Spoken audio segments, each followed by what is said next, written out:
तो चलिए आज गहराई से समझते हैं कोठा के राजा की कहानी को। ये एक ऐसी जबरदस्त दास्तां है जिसमें दोस्ती भी है, धोखा भी है और बदला भी। चलिए इस कहानी को एक सवाल से शुरू करते हैं। जरा सोचिए, क्या होता है जब कोई शहर अपने रखवाले, अपने राजा को ही खो देता है? जब उम्मीद की जगह गलियों में सिर्फ और सिर्फ खौफ का साया मंडराने लगता है।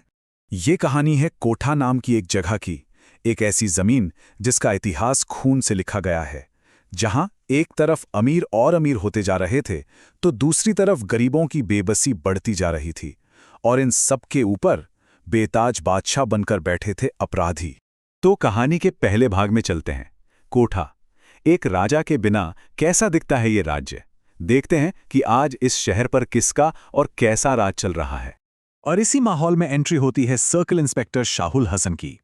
अब वैसे तो उसे सजा के तौर पे कोठा भेजा गया है, लेकिन उसका इरादा बिल्कुल साफ है, इस शहर को इसके जराइम की दुनिया से आजाद कराना। लेकिन कोठा पर अब किसी और का सिक्का चलता है। उसका नाम है कन्नन, और उसकी ताकत का अंदाजा सिर्फ उसके इस एक डायलॉग से लग जाता है, अब इस कोठे में मैं ही सबकी हाजिरी लूंगा। कन्नन के राज का जो सबसे भयानक, सबसे घिनौना असर हुआ है, वो कोठा की नौजवान पीढ़ी पर हुआ है। ड्रग्स ने उन्हें अंदर से खोखला कर दिया है, और अब वो शहर की गलियों में बस जिंदा लाश बनकर भटकते रहते हैं। तो सवाल ये है कि क्या कोठा हमेशा से ऐसा था? नहीं। तो चलिए कहानी को थोड़ा पीछे ले चलते हैं। दूसरे भाग में राजू की उस भूली बिसरी कहानी को जानते हैं, उस राजा की कहानी जिसे कोठा ने खो दिया था। ये सुनकर शायद यकीन ना हो, लेकिन आज जो कोठा का सबसे बड़ा विलन है कन्नन, वो कभी कोठा के हीरो राजू का जिगरी दोस्त हुआ करता था। मतलब ऐसे दोस्त कि दोनों साथ पले बड़े और उनकी दोस्ती की मिसालें दी जाती थीं। तो ये राजू था कौन? हाँ, वो खूंखार गैंगस्टर कोठा रवि का बेटा जरूर था, और बनना भी उसी की तरह चाहता था। लेकिन उसके अपने उसूल थे। वो कोठा को बाहर के खतरों से बचाता था, दोस्तों पर अपनी जान छिड़कता था, और उसका एक नियम, एक कानून था, कोठा में ड्रग्स का धंधा नहीं होगा, मतलब नहीं होगा। और राजू की जिंदगी में ये बड़ा बदलाव आया था तारा की वजह से। तारा जिसके भाई की मौत ड्रग्स की वजह से हुई थी। राजू ने उसी से वादा किया था कि कोठा को नशे से दूर रखेगा, और जब भी कोई ये नियम तोड़ने की कोशिश करता तो राजू का यही रूप सामने आता था। तो एक तरफ उसूल थे, एक तरफ प्यार था, और एक तरफ दोस्ती। सब सही चल रहा था, लेकिन फिर आया कहानी का सबसे बड़ा टर्निंग पॉइंट। तीसरा भाग, प्यार, दोस्ती और धोखा। वो पल जिसने कोठा के राजा की कहानी को हमेशा के लिए बदल दिया। हुआ ये कि कन्नन के दिल में लालच आ गया। वो पैसों के लिए ड्रग्स का धंधा शुरू करना चाहता था। राजू के सामने दो रास्ते थे, दोस्ती या तारा को दिया हुआ वचन। उसने वचन को चुना, लेकिन कन्नन ने दोस्ती को पैरों तले रौंदकर राजू की पीठ पीछे वही धंधा शुरू कर दिया। इस धोखे ने राजू को ऐसा तोड़ा कि उसे कोठा छोड़ने पर मजबूर होना पड़ा। दोस्त का धोखा तो एक तरफ, लेकिन राजू पर जो आखिरी और सबसे गहरा वार हुआ वो किसी और ने नहीं, बल्कि उसकी अपनी मां मालती ने किया। वो अपने बेटे को बर्बादी की आग में जलते हुए नहीं देख सकी, और उन्होंने उसे हुक्म सुना दिया कोठा छोड़कर जाने का। और बस, कोठा का राजा शहर छोड़कर जा चुका था।